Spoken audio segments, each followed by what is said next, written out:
I'm Mary Zicafoose, and I'm a tapestry weaver. But I see myself first as a visual artist. I mean, I do all kinds of renderings that have nothing to do with yarn. You know, they're just, you know, they're watercolors, they're drawings, they're little mini paintings.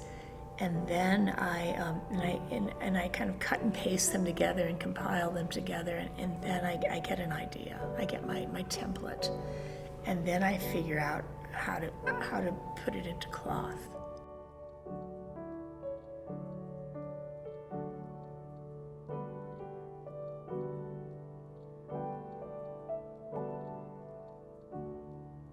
I think there's a small handful of people who will say, at the age of 4, I knew I was going to be a doctor, and I'm not one of those people.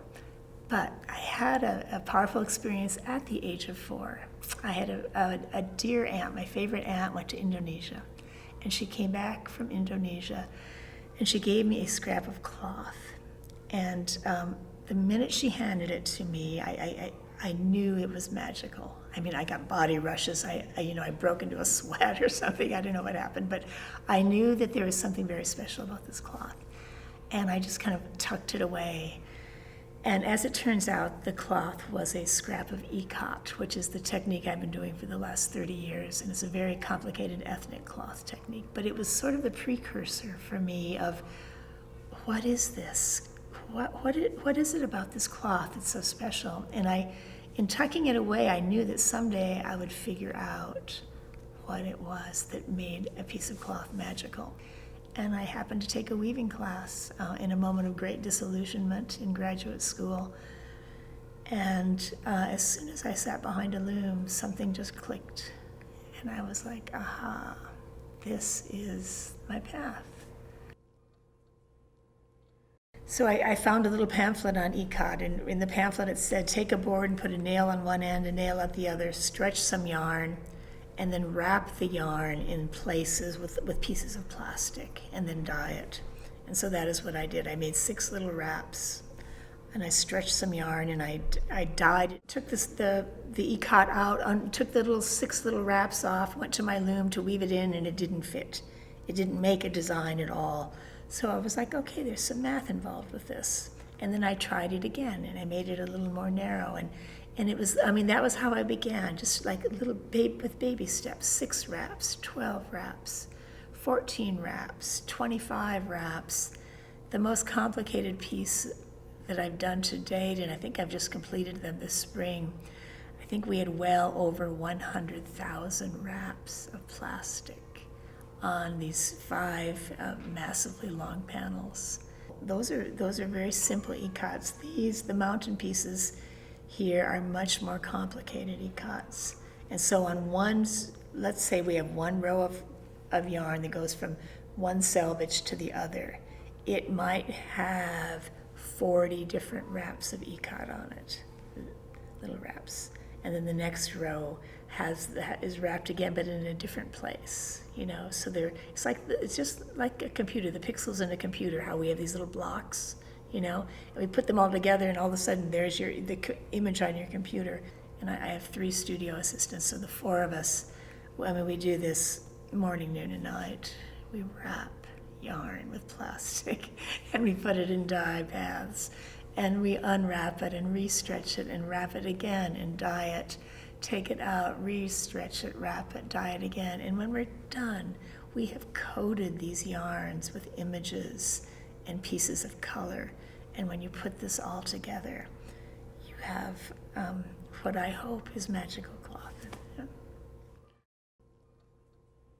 Weaving is sort of the last gasp. It's when we're ready to weave, it's like, oh my God, we get to weave this now. And sometimes we'll spend months, like 6 months prepping a piece before we actually sit down to weave it. And and also when it comes to weaving, then I just go on this crazy marathon where I put in really long days, and I figure out like how many inches I can do in a day. And lots of pieces I can only weave maybe 4 inches in an 8 or 10 hour day, or maybe 5. And so then I figure out how many days it's going to take. So if I'm doing a 16-foot piece that I know I'm going to have to weave, 36 days, 11.5 hours a day. I mean, I really crank it out like that. I lay the whole schedule out.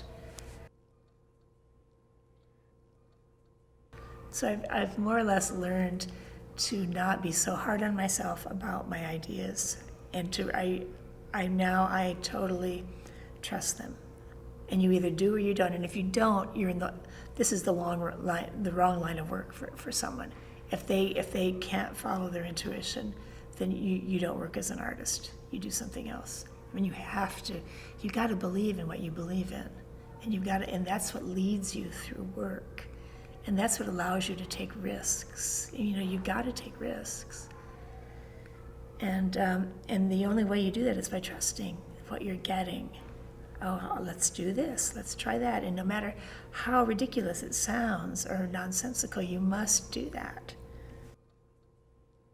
I make my living at this work, and that's a beautiful affirmation that my work can support me, and that the world wants it, and that public buildings want it, and hospitals want it. If a hospital wants your work in it, I think that there is some quality of healing that it must trigger or must carry.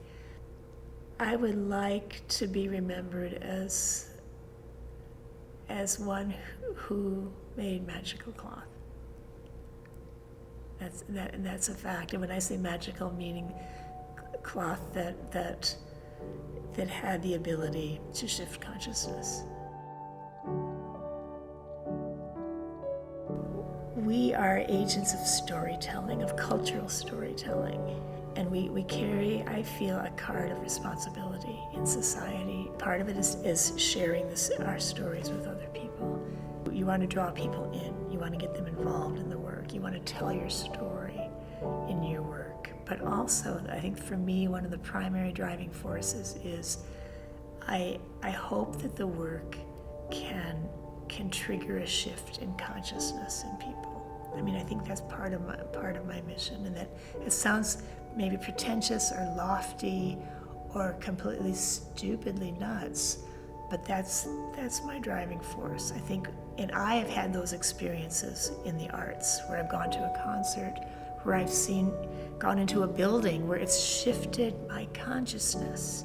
When I've seen a painting where I'm different because of that. Something happens in that moment that then triggers something else and something else. I mean, that's the role of the arts.